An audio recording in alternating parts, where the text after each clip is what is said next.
Rain showers brought out a red flag condition. Drivers were able to climb out of the race cars. Track drying continues, and we're getting close, but a few of the drivers were able to step out of the cars, and our own Bob Dillner is able to talk with them. Down here on pit road with Corey LaJoie, and Corey LaJoie is one of those guys that we say is climbing the ladder. He's the son of two-time NASCAR Nationwide Series champion Randy LaJoie, and you qualified 21st. I know you didn't like that, but you're the biggest mover and shaker in the field so far in the opening laps. I say so.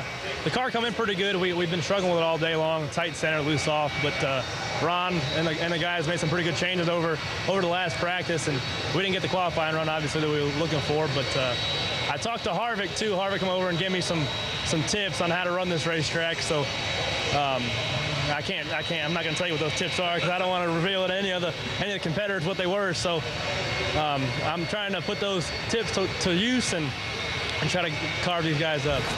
I'm with Chase Elliott, 15 years old, doesn't have a license yet to drive on the street, but he's got a Hendrick Motorsports deal. He is running both races tonight, the K&N race and also in the Denny Hamlin race as well.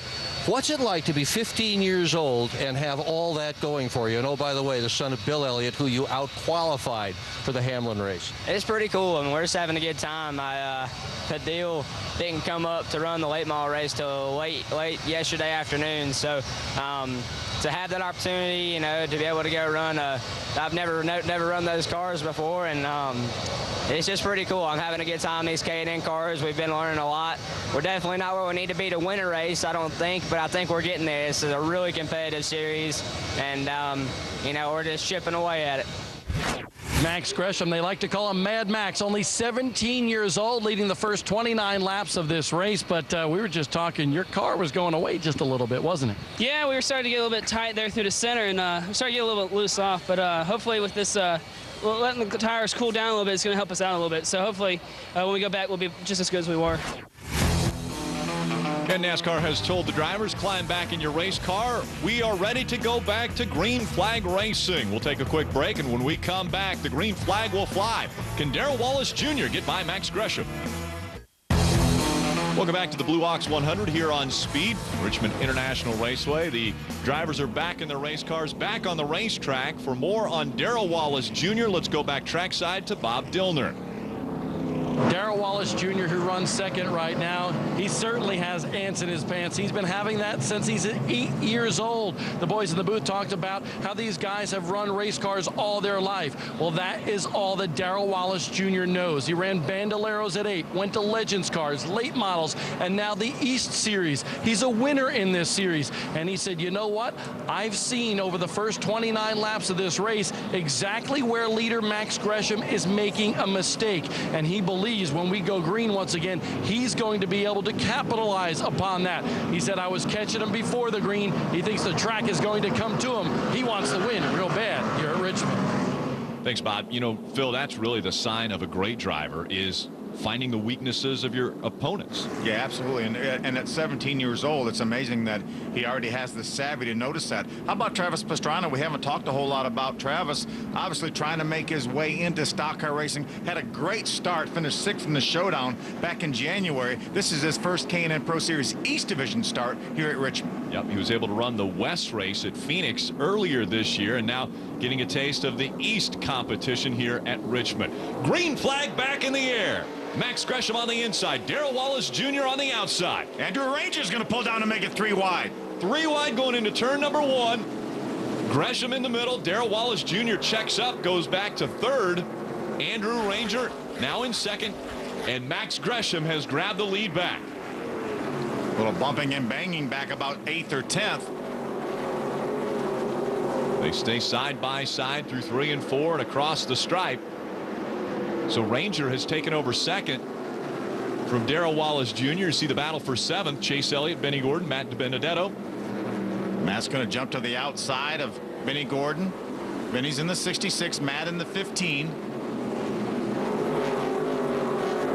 How leery are you coming back on a racetrack just after jet dryers have been on there for a good portion of the day? There's no question that the jet fuel leaves a little bit of a residue, but as many cars as we have in this field, it won't take just a few laps really to wear that off. Get the track rubbered up once again. Side by side, Benny Gordon, Matt DiBenedetto. had that great runner-up finish at South Boston last time out. One of the 3-car X-Team Racing cars. All 3 of those drivers, Coleman Presley, Matt DiBenedetto, and Alex Bowman, all in the top 5 in points coming into this race. They stay side by side. Benny Gordon now trying to move up on that 9 of Chase Elliott. Ryan Gifford pulling into that battle as well in the 2-car. 4-car battle for position. Benny Gordon on the inside, Chase Elliott on the outside. It's really just amazing. Benny Gordon, we talked about all the Pro Cup championships he has, and then 15-year-old Chase Elliott, and they're running side by side.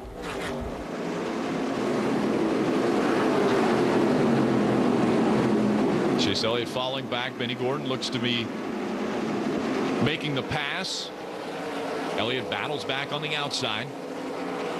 A lot of times so many cars run the bottom of the racetrack early, it gets a little slicker down there. That's why you can really get a lot of grip up high. Chase Elliott able to hold his own with Benny Gordon from the outside. That outside groove may become better as we go.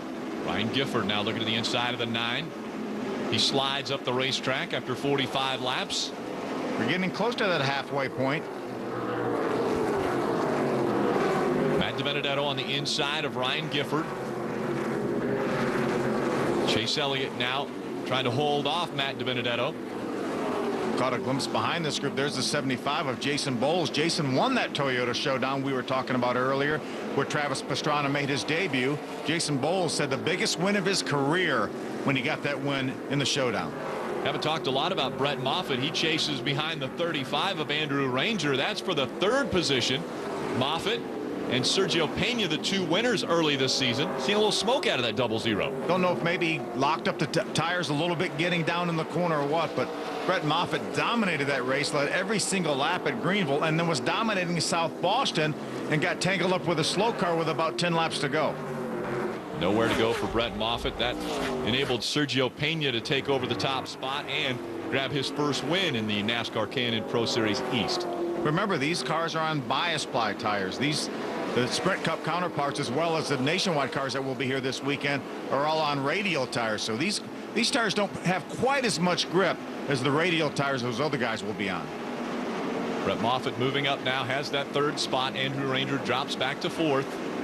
Darrell Wallace Jr. up into 2nd, chasing Max Gresham. There's your top 2. Gresham has a 3-car length lead as they cross the stripe. Now a battle for the 15th spot. Coleman Presley, we talk about sons. Coleman Presley, son of Robert Presley. You see Kingsford on the hood of that car. That was Robert's sponsor with ST Motorsports. Coleman actually works for ST Motorsports during the day, during the week, and gets to race here for X-Team Racing on the weekends. Revolution Racing driver, the 8 of Michael Cherry, just behind this duo as we cross the halfway point. Well, we know we have an official race, but I think looking at our radio, I think we're good for the rain for the rest of the evening. It looks fairly clear. They're past the halfway point, just 50 laps remaining in this one. Sergio Pena and the 16 of Alex Bowman battling out for the 5th spot. Bowman takes that position away from Sergio Pena. Have to move around the lap car of Tanner Berryhill.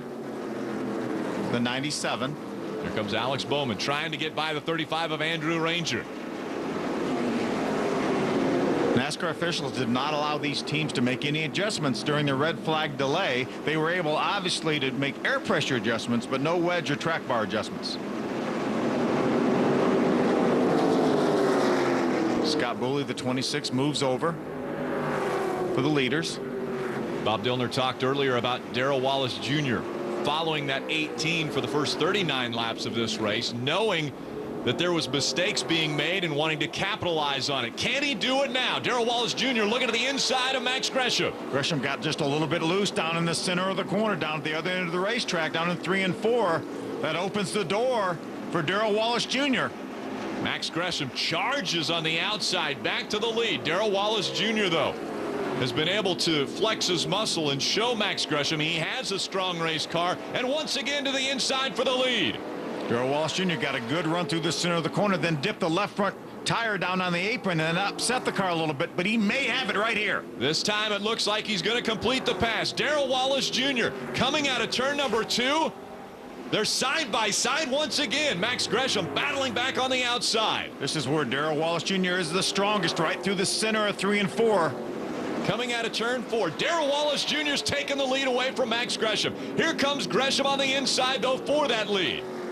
Gonna fight back on the inside. Let's see if he can get the power down, but the momentum from the outside is gonna carry Darrell Wallace Jr. Darrell Wallace Jr. takes the top spot away from Max Gresham. Our first pass for the lead tonight.